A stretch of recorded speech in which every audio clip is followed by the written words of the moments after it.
It wasn't so much the score, it was the fact that I was able to bat that long. I always prided myself as an opening batsman to try and bat through a day of first-class cricket, whether it be a test match or a game for New South Wales. And I was able to do that a number of times. But to bat through 2 days, I thought was something I'm very proud of. It was an achievement which I never thought I'd be able to do, particularly in Pakistan. So that's why that innings probably sticks out in my mind more so than most.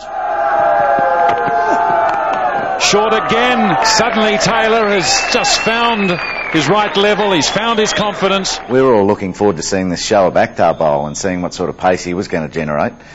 We knew the wicket was a fantastic batting wicket.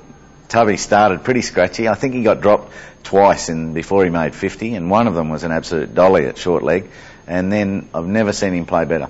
Like punching balls through the covers, off the back foot, with the fielders there. His placement was perfect, and he had all his old power back from 1989. Brilliant.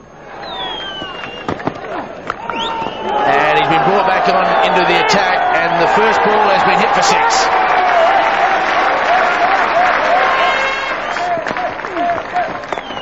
And Taylor looking for his 100, and that's far too easy a way to bring it up. So well played, Mark Taylor. He gets the standing applause of his Australian teammates. All his shots were working. The Pakistanis had no answer to him. Back and off the back foot, straight down the ground. He really is hitting it so sweetly. Front foot, back foot. And that's the double 100, the second time in his career. His teammates rise to him. 9 years since his last double 100.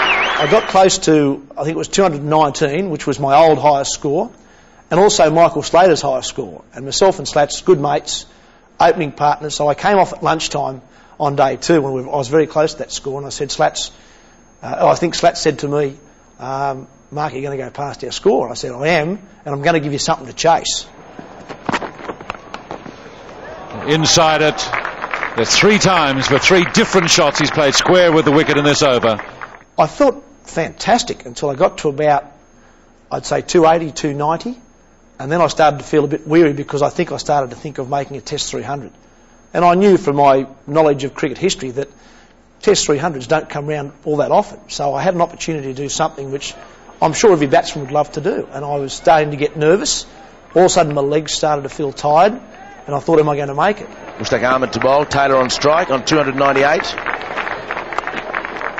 And he gets it through. So Mark Taylor will bring up his 300. He raised his left fist in exhilaration. I remember sort of going, what do you do now?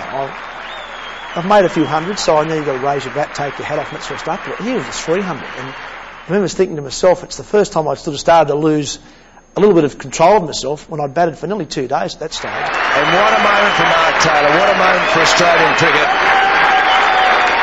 It's been a long time since an Australian's made 300. There wasn't a huge crowd there, but for me it was a very big moment because I'd achieved something, as I said, that I didn't think I'd ever be able to achieve. And then I started thinking about Sir Don Bradman's 304, Bob Cowper's 307, and Bob Simpson's 311, and Sir Don Bradman's 334, because I knew they were the only 4 Australian scores of over 300. So I knew that from my history. There they are, poised on the balcony, the Australians, for this moment in history. Takes it off the hip.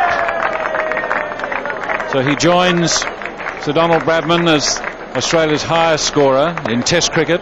And I end up back on strike for the last 2 balls on 334 not out. And I tried to score runs off them, which I'm sure is exactly what the late Sir Donald Bradman would have done in the same situation. I was out there batting, trying to score runs. They were both well fielded by Ijaz Ahmed, who had fielded very poorly throughout the day, but all of a sudden kept me on 334 overnight. He can't get it past. And that's the end of the day's play, with him sitting on 334. Being congratulated by Ricky Ponting, first there by Ijaz Ahmed, by all the Pakistani players. And then I spent a fairly sleepless night trying to think about what I was going to do. And it wasn't until about 2 o'clock in the morning that I decided to declare. I think our score was 599 for 4, and I thought it was time to try and win the game. Mark Taylor, captain of Australia, 334. a score achieved only once previously by Don Bradman at Henningley in 1930.